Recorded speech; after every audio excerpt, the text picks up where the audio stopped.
ఓం శ్రీమాత్రే నమ శ్రీ మనోన్మన్యే నమ శ్రీ మహాగణాధిపతయే నమ U1 యూట్యూబ్ ఛానల్ ప్రేక్షకులకు నమస్కారం. 4 జనవరి 2026 నుండి 10 జనవరి 2026 వరకు గల వార ఫలితాలను తెలుసుకుందాం. ముందుగా మేషరాశి, అశ్విని భరణి కృత్తిక 1వ పాదంలో జన్మించినటువంటి జాతకులు. మేషరాశి వారికి ఈ వారం కొంచెం అనుకూలంగా కనిపిస్తూ ఉంటుంది.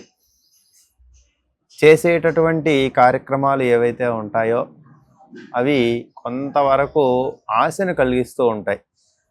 ఇంకా చేయాలి, వీటిలో అయిపోతుంది ఈ పని, నేను తలపెట్టినటువంటి కార్యము జరగడానికి రెడీగా ఉంది అని అనుకుంటూ ఉంటారు. అలాంటి సందర్భంలో చివరిదాకా వచ్చి ప్రయత్న భంగం జరగడానికి కూడా అవకాశం ఉంటుంది. అయినప్పటికీ ధైర్యంగా ఉంటూ అదే పనిని మరలా చేయడానికి ప్రయత్నం చేయండి. 2 లేదా 3వసారి చేసేటప్పుడు ఖచ్చితంగా మీరు చేసేటటువంటి కార్యము జయప్రదం కావడానికి ఈ వారం అవకాశం ఉంటుంది. అలాగే ఆరోగ్య విషయంలో ప్రత్యేకమైనటువంటి శ్రద్ధను వహించాలి.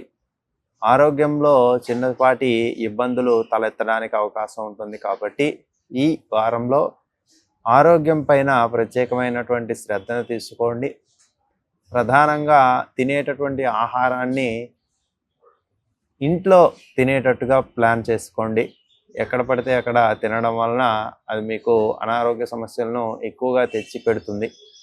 మేషరాశి వారికి ఎందుకు ఇలా అని ఆలోచన చేసేటప్పుడు ప్రస్తుత గోచార స్థితి రీత్యా శని భగవానుడు 12వ స్థానంలో సంచారం చేయడం, అలాగే తృతీయంలో గురువు, ఈ యొక్క గ్రహస్థితి కారణంగా మరియు 9వ స్థానంలో రవి బుధ కుజ శుక్రగ్రహాల యొక్క స్థితి కారణంగా ఆరోగ్యం పైన మేషరాశి వారికి కొంచెం ఇబ్బందికరమైనటువంటి పరిస్థితి ఉంటుంది. కాబట్టి ప్రత్యేకమైనటువంటి జాగ్రత్తలు ఈ వారం తీసుకోవాల్సిన అవసరం ఎంతైనా ఉంది.